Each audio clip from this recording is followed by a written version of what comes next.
Bonjour à tous, alors aujourd'hui je vous propose de le corriger de l'exercice de géométrie dans l'espace du bac S de Métropole 2019. Une première partie où on va construire une section de cube par un plan. Et comme d'habitude, on regardera sur GeoGebra un petit peu ce que ça donne en 3D, on fera tourner tout ça, vous voyez, pour bien que vous voyez un petit peu toutes les intersections de façon plus dynamique. Donc le texte, on a un cube ABCD EFGH, longueur. Ici, les arêtes sont de longueur 1 et on vous donne la figure. Donc facile à imaginer. Vous avez I et J qui sont des milieux. D'accord? On les voit bien, ils sont en haut. Donc I et J sont des milieux de côté, d'arête. Ensuite, K, c'est un point du segment AD, tel que AK égale 1 quart de AD. Donc ici, la longueur AK, c'est 1 quart de la longueur AD. Et on a notre P, un plan qui va donc passer par le point I et qui va être parallèle à un plan, le plan FHK.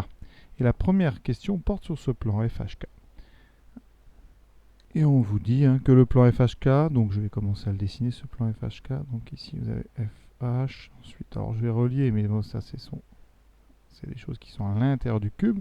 Par contre, HK, voilà, ça vous le voyez.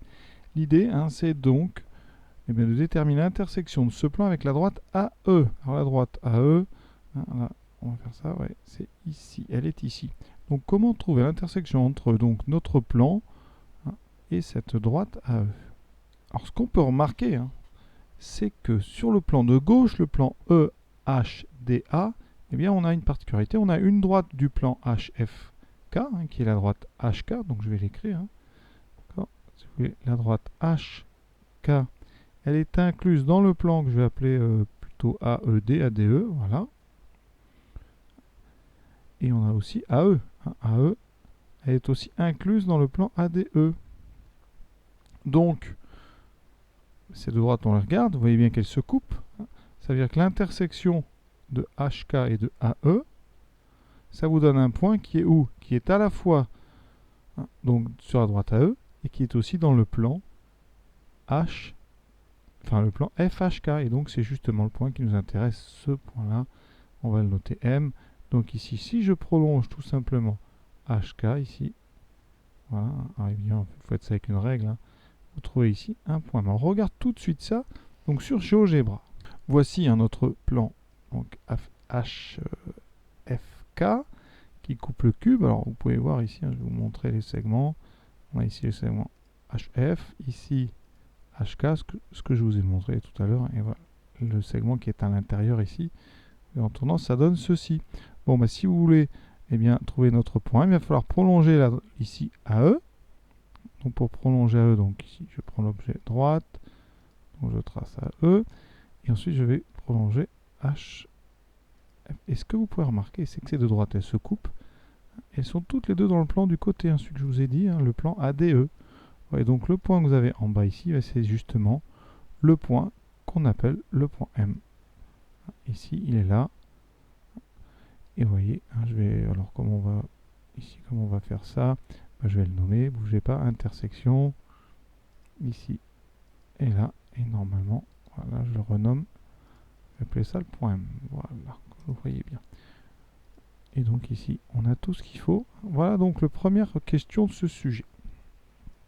Voilà, alors la deuxième question, c'est construire la section du cube par le plan P. Ce n'est pas ce plan rouge que j'ai tracé, là c'est un plan, vous voyez, on va souligner cette partie du texte. Ici, c'est un plan qui est parallèle justement à ce plan-là et qui passe par le point ici I, le point important.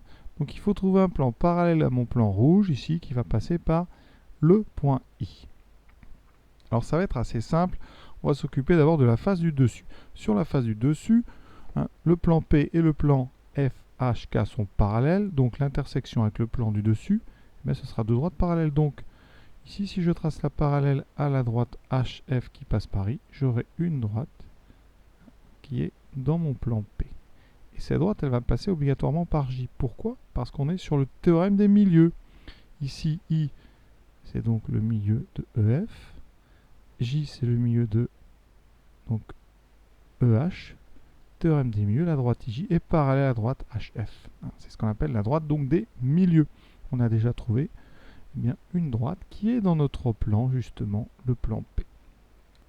Alors, je vous montre mon plan. Le plan dont on parle, c'est celui-là. Regardez, en tournant, ce sont deux plans parallèles. Hein, et le deuxième passe justement par I. Et bien la droite dont on vient de parler, cette fameuse droite des milieux, elle est ici. Vous voyez, et vue d'en haut, on a ici une belle droite, un parallèle ici à celle-là. Donc là, on a déjà fait du bon travail. Alors après, les propriétés qu'on va utiliser, c'est l'histoire de parallèle. Hein. Vraiment, ici, quand deux plans sont parallèles, comme on a ici, ils vont couper n'importe quel autre plan selon des droites parallèles. Alors ensuite, comment obtenir d'autres droites? Eh bien, on va regarder le plan du devant, le plan EFB, ou AEB comme vous voulez. Tout à l'heure, dans notre plan rouge, on avait le point F. Et on a trouvé le point M. Donc la droite FM, c'est justement l'intersection entre notre plan rouge et notre face du devant. Ça veut dire que dans notre plan vert, il va falloir tracer une parallèle à cette droite qui passe par I, pour la même raison que tout à l'heure. Donc ici, je prends mon stylo vert, je fais une parallèle, et j'obtiens un deuxième point important ici, le point que je vais appeler le point N. Et ensuite, vous voyez, on a une première. Et puis ici, une première coupe, une deuxième sur la face du devant. Il nous reste la face du côté. La face du côté, eh bien, soit vous reliez justement J et le point N qu'on vient de trouver. Voilà. Et vous obtenez justement un triangle. Et ça, ce triangle, c'est notre section. On a déjà fini.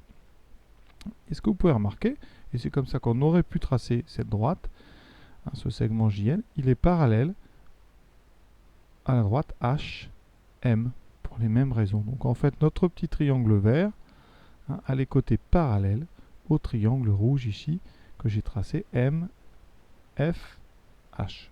Tout cela n'est donc qu'une histoire de parallèle. Alors on aurait pu faire un petit peu autrement dès le début, mais on était guidé avec ce point M. Sinon, ce qu'on aurait pu faire, c'est donc de tracer HF. C'est d'abord de tracer en fait l'intersection donc de notre plan FHK avec le cube. Alors on a déjà ici une droite, on a une deuxième zone de coupe qui est donc le segment ici, HK, et il nous reste après à trouver l'intersection avec la face du devant. Donc ça c'est simple, évidemment. Comment fait-on cela? Eh bien on prolonge des segments. Alors c'est vrai qu'ici, l'idée c'est quand même de prolonger celui-là très très vite. On obtient ici un point. En reliant ensuite ce point, alors ici évidemment c'est le point M, à notre point F, on a ici donc notre coupe. Et donc on n'a plus qu'à relier ici ceci et ça. Ça veut dire que le plan FHK coupe le cube selon ici non pas un triangle, mais effectivement un quadrilatère qui apparaît vraiment sur les faces. Maintenant on s'occupe du plan que j'avais fait en vert, qui va donc passer par I. Ce plan est parallèle à notre plan rouge. Donc, première chose, sur la face du devant, c'est parallèle. Sur la face du côté, c'est parallèle. Ici, sur la face de gauche, ça sera parallèle. Donc, à quoi? Alors ici, un parallèle donc à notre HK. Donc, je viens de refaire exactement, rapidement, donc la question 1 et la question 2. Vous voyez que c'est vrai que le passage par le point M paraît finalement assez intéressant. On a aussi une autre technique. FH, c'est l'intersection du plan rouge avec la face du dessus. Donc l'intersection avec la face du dessous sera parallèle à FH. Donc ici, passant par K, je peux tracer une parallèle à HF. Et j'obtiens tout de suite ici un autre point, ce qui fait que là, en quelques secondes, je viens de tracer l'intersection, en fait la section donc, du plan FHK avec mon cube. Et maintenant, je dois tracer une parallèle. Donc ça, on l'a expliqué plusieurs fois. Vous tracez donc d'abord I. Sur la face du devant, il faudra une parallèle à F ici. Alors, j'ai pas mis de point là, mais une parallèle à ce segment-là. Donc, voici. Ensuite, face du dessus, parallèle à notre HF. Ouais. Et pour l'autre, vous n'avez plus qu'à relier. Donc, ça prend quelques secondes à tracer. Il n'y a rien de très compliqué, mais il faut vraiment avoir une bonne vision en 3D. On va regarder tout de suite ça sur GeoGebra. Puis, on aura terminé cette première partie. Regardez bien. Alors ici, donc, on a les deux plans en même temps. Sur le plan de départ FHK, vous avez ici notre quadrilatère qui en fait, c'est infini. Donc nous, on avait vu un triangle parce qu'on avait le point M ici, rappelez-vous. Et notre plan parallèle donc qui passe par I, voilà, on voit bien que c'est parallèle ici, et bien on obtient un triangle vraiment qui va apparaître sur les faces du cube. Et à chaque fois, on voit bien ici le parallélisme entre les côtés de ce triangle et 3 côtés de notre quadrilatère. Ici à gauche, regardez, voilà, et vu par le haut, ici notre fameux théorème ici des milieux. Donc voilà cette jolie première partie. On continue. Alors la première question, c'est de montrer qu'un vecteur, le vecteur n, de coordonnées 4, 4, moins 3, il faut montrer que ce vecteur est un vecteur normal au plan FHK. Alors pour qu'un vecteur soit normal à un plan, il faut qu'il soit normal à deux vecteurs non collinaires de FHK. Donc il nous faut deux vecteurs non collinaires de FHK. Alors c'est simple, comme FHK c'est un plan, on va prendre FH et FK. Donc il va me falloir FH, FK, il me faut donc les coordonnées de... Alors ici F, on regarde, donc notre plan c'est A, AB, AD, AE. Donc F, vous voyez, il est ici. Donc pour aller en F, je vais vous montrer, on fait donc 1 pour les abscisses, 0 pour les ordonnées et 1 pour la troisième coordonnée, la cote. Donc ici on a 1, 0, 1. Le point H, donc c'est tout en haut, donc on n'a pas d'abscisse, donc on a 0. Par contre on a 1 et 1, d'accord? 1 pour AD, 1 pour AE. Il nous reste K. Alors K, il est défini par 1 quart de AD. Hein. AK, c'est 1 quart de AD. Donc ces coordonnées, c'est tout simple. On a 0 pour l'abscisse, 1 quart pour l'ordonnée.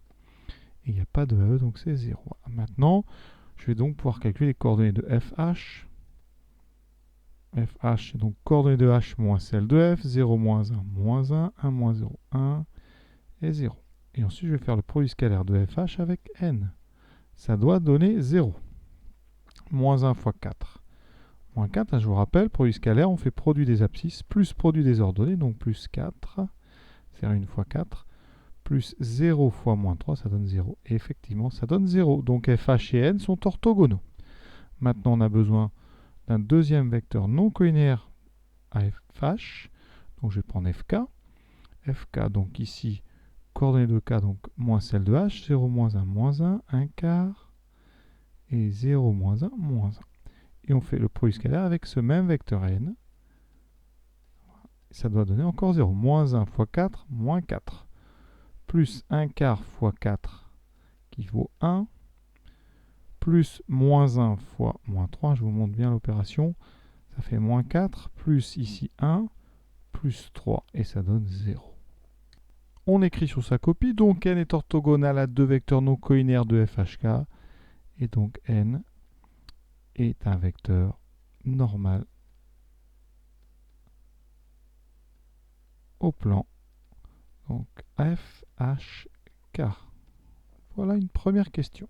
Question suivante, assez logique, en déduire une équation cartésienne de FHK. Et on vous en donne une. Hein. Alors là, il y a plusieurs façons de faire. Je crois que le mieux, c'est de retrouver rapidement une équation cartésienne en utilisant la question précédente. Donc, n de coordonnées 4, 4, moins 3 est normal à FHK. Donc, le plan FHK admet une équation cartésienne sous la forme 4x plus 4y moins 3z plus d égale 0 avec un nombre réel qu'on va essayer de déterminer. Hein, vous voyez, j'ai mis devant chaque variable x, y et z les coefficients de mon vecteur normal. Maintenant, j'utilise un des trois points. Le point, par exemple, f. Il appartient au plan FHK. Ça veut dire que quand je remplace dans l'équation par les coordonnées de ce point, ça donnera 0. Donc ici, pour vraiment bien rédiger, ça fait 4 fois xf plus 4 fois yf moins 3zf plus d qui doit être égal à 0.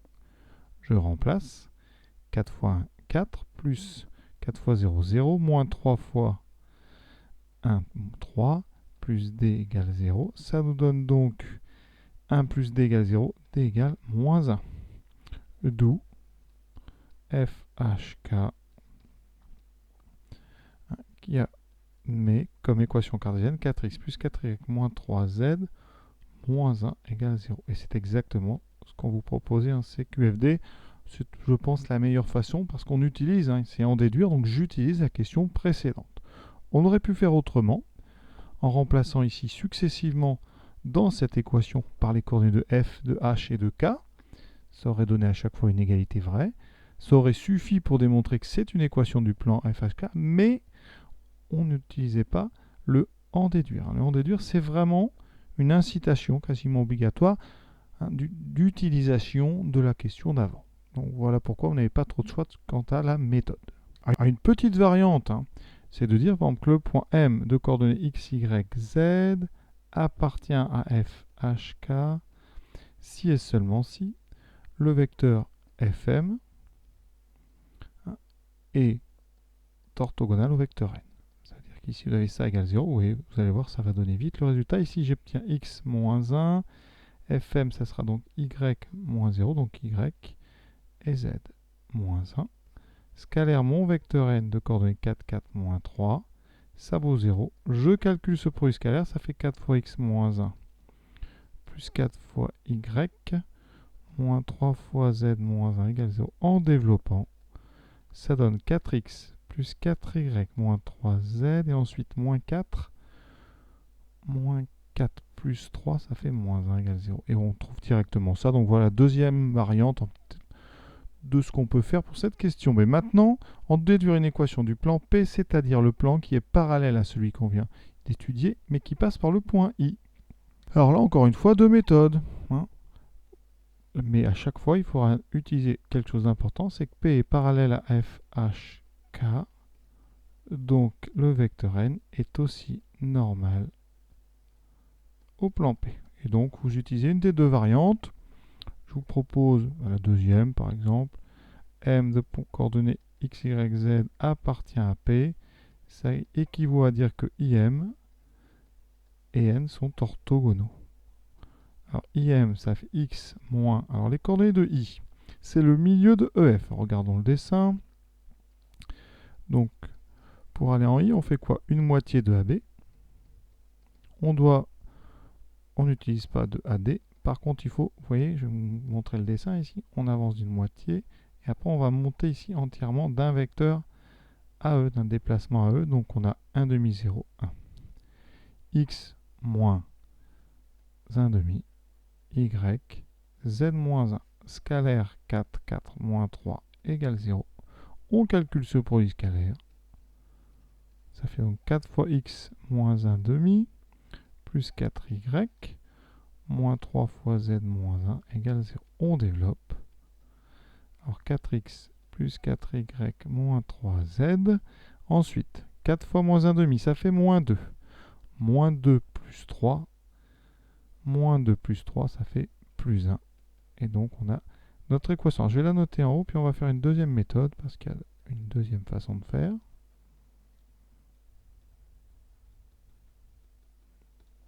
Le point de départ est le même, n est normal à P, ça veut dire que P admet une équation sous la forme 4x plus 4y moins 3z plus d égale 0. Alors je ne vais pas mettre d, j'ai déjà utilisé ça tout à l'heure, on va mettre d'. Il faut trouver d'. D' appartient à R. Alors le point I, on a déjà donné 1 demi 0, 1, il appartient à P. Donc quand on remplace par ces coordonnées, ça donne 0. Ça fait donc 4 fois 1 demi, 2, plus 4 fois 0, 0, moins 3, plus d' égale 0. On trouve d' égale à 1. Et effectivement, ça nous donne 4x plus 4y moins 3z plus 1 égale 0. Question suivante. Calcule les coordonnées du point M', point d'intersection de P et de AE. Alors, ce qu'on sait, c'est que AE, c'est l'axe, donc des Z. D'accord? Donc, une équation, enfin un système d'équations paramétriques d'AE, ça serait, donc vous voyez forcément, si on est sur AE, on a x égale à 0 et y est égal à 0. Voilà, ça. Donc conclusion, eh bien, si vous voulez l'intersection avec P, eh bien, on résout. Donc forcément un système composé de l'équation du plan P qu'on a trouvé et de nos deux informations x égale 0 et y égale 0. Ça nous donnera donc en haut 0 plus 0, moins 3z plus 1 égale 0, donc ça fait z égale, alors moins 1 sur moins 3, ça fait 1 tiers, x égale 0 et y égale 0. Et donc notre point prime directement a pour coordonnées, attention, x c'est 0, y c'est 0, z c'est 1 tiers. Et juste pour compléter, si on avait voulu vraiment un système d'équations paramétriques, ici on met z égale t, t appartenant à R, d'accord? Donc ça nous donnerait ici de toute façon t égale 1 tiers, donc z égale 1 tiers. Donc voilà pour cette question D. Ensuite, on note delta à la droite passant par E est orthogonal au plan P. Déterminer une représentation paramétrique de t. Alors déjà, de delta. Déjà, delta, elle est orthogonale au plan P, donc delta a pour vecteur directeur, eh ben, un vecteur normal de P, donc a pour vecteur directeur n, de coordonnées 4, 4, moins 3. On a déjà un vecteur directeur aussi à droite. Ensuite, elle passe par E, donc eh ben, c'est terminé. Vous savez faire x, y, z. On met d'abord les coordonnées d'un point de la droite, le point E. Alors ici, E, ben, vous savez, il a pour coordonnées 0, 0, 1, puisqu'on est dans le repère AB, AD, AE. Donc là, ça va commencer par 0, 0 et 1. Et ensuite, on met plus 4t, plus 4t, moins 3t et t appartenant à R. On a déjà terminé. À chaque fois, on met un point à la droite, ici, enfin les coordonnées d'un point à la droite, et ici le paramètre devant lequel on met comme coefficient, eh bien, les coordonnées d'un vecteur directeur. Ici qu'on avait déjà le vecteur n. Pour information, voici donc ma droite orthogonale. Ici, elle passe par E, elle est orthogonale à mon plan, toujours le même, vous le voyez, et on cherche l'intersection de cette droite avec le sol. Alors je vais tracer quand même ce plan qui est au sol, donc il passe par A, B et C, le voici, et l'intersection, c'est l'intersection de cette droite et de ceci. Vous voyez, ça donne ce point-là, voilà, qui est ici. Donc voilà ce qu'on cherche, nous, à trouver par le calcul, par la résolution d'un système. Donc vous voyez qu'ici, on trouvera forcément ici un z qui vaut 0, et puis ici, les coordonnées de f1, je les ai en bas, c'est donc 1,33 et 0. Donc 1,33, ça va donner 4 tiers et 0. Donc on est parti pour nos calculs. Alors comment on fait pour faire ces calculs? On va résoudre un système. Ce système, il est composé des 3 équations qui forment la représentation paramétrique. Et ensuite, il faut une équation cartésienne de notre plan. Et le plan ABC, c'est le plan du sol. Donc, une équation cartésienne, c'est facile. Vous prenez z égale 0. Ça, c'est le plan ABC. ABC, z égale 0. On résout tout de suite. Alors ici, donc z égale 0. Ça veut dire que 1 moins 3, t égale 0. Donc t égale 1 tiers. Donc x vaut 4 fois t, 4 tiers. Et y vaut 4 fois t, 4 tiers. Donc, conséquence, le point L a pour coordonnées justement 4 tiers et 0. C'est exactement ce qu'on avait trouvé avec GeoGebra. Vous voyez. Comment tracer delta? Il faut placer le point L, 4 tiers, 0. Donc il faut déjà réussir à mettre 4 tiers sur notre axe des abscisses AB. Pour ça, on utilise Thalès. Si on veut faire ça très précisément, vous prenez un compas. D'abord, vous tracez avec un petit segment ici. Avec un compas, vous indiquez 4 graduations ici qui donneront la même chose. Et vous allez relier la troisième au point B. D'accord? Et ensuite, vous allez prendre une équerre, une règle, et vous tracez une parallèle à cette droite. Voilà. Et vous allez avoir ici un segment qui vaut 1 tiers de AB. D'ailleurs, si vous tracez les autres parallèles, vous aurez coupé comme ça le segment AB en 3. Alors là, c'est pas très bien parce que je vais un petit peu sans règle, mais vous, ça doit donner quelque chose d'exact. Ici, j'ai donc l'abscisse x égale 4 tiers. Ensuite, je vais faire pareil sur l'axe des ordonnées. Donc, ici, on peut le faire même plus près de BC. Vous allez prolonger BC. Il faut réussir à indiquer ici 4 tiers de BC. Donc, vous faites pareil si vous voulez faire précisément. Donc, ça va donner ceci, ceci. Voilà, vous aurez quelque chose qui arrive là. Pour le faire, je vais vous montrer. Donc, vous prenez ici. Alors, on va faire un segment n'importe où, ici par exemple. Ensuite, vous prenez un compas, vous indiquez 4 graduations identiques. Vous reliez C à la troisième. Et ceci en faisant la parallèle ici. Vous allez obtenir une graduation. Oups, c'est pas très bien. Il faut vraiment être parallèle. Voilà. Et vous voyez que j'arrive à peu près là où j'avais prévu d'arriver. Donc, qu'est-ce qu'il me reste à faire? Eh bien, je dois faire une parallèle ABC qui passe par ma petite graduation ici. Voilà. Ici, une parallèle à AB qui passe par cette graduation. Et j'obtiens ici un point, le point L, qui a pour coordonnées donc 4 tiers et 0. C'est pas évident, il y a quand même pas mal de travail. Sinon, vous faites approximativement, je pense que c'était accepté le jour du bac, mais ça, c'est pour faire vraiment des tracés exacts. Dernière question que je trouve assez difficile, en tout cas dans la façon d'expliquer. Donc, j'ai choisi d'expliquer ça par le calcul. On a une représentation paramétrique de delta.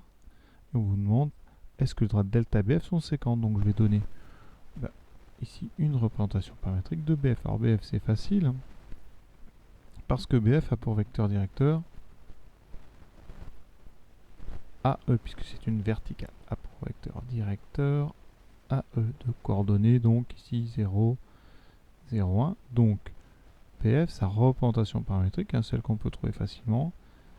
Ici, donc on va prendre le point B, c'est le point de coordonnées 1, 0, 0, donc 1 plus 0t, ensuite y 0, et z égale donc ici, alors les coordonnées, donc c'est 0 plus 1t, donc z égale t.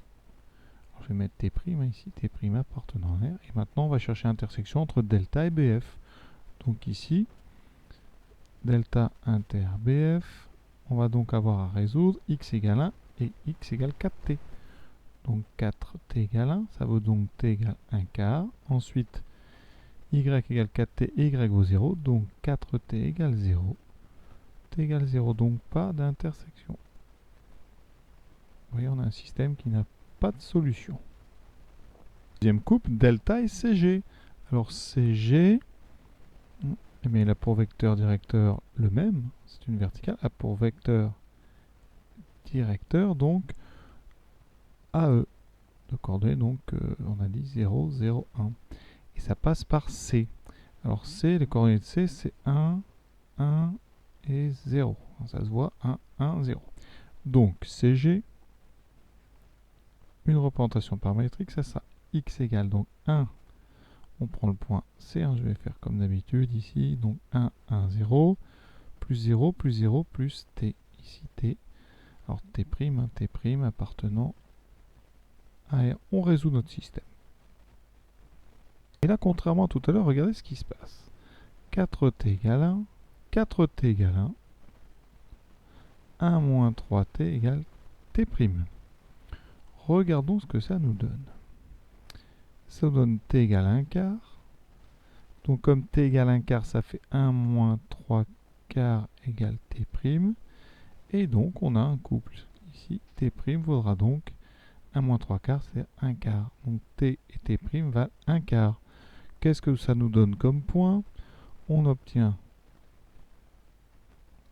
donc x égale 1, y égale 1, z égale 1 quart. C'est bon, exactement. Donc on obtient un point d'intersection, les droits delta et CG, delta inter CG égale au point, alors je vais l'appeler le point m seconde, de coordonnées 1, 1, 1 quart. Et regardez sur GeoGebra ici, ce point d'intersection, il est ici. Voilà, on a ici notre droite. Voilà, c'est le point ici, G1. Donc coordonnées 1, 1, 0, 25, c'est parfait. Voilà, cet exercice est terminé. L'exercice, bon, relativement classique, sauf la dernière question, pas facile à rédiger. Et l'avant-dernière, ça dépend un petit peu de comment on place le point L de coordonnées 4 tiers, 0. Voilà. Si vous faites ça de façon imprécise, ça reste assez simple. Mais la dernière question, c'est pas évident à rédiger. En tout cas, pour delta et BF, j'ai choisi l'option résolution d'un système. Ça marche très bien, voilà. En tout cas, j'espère que ça vous a plu. Je vous souhaite une bonne fin de journée à tous et à bientôt.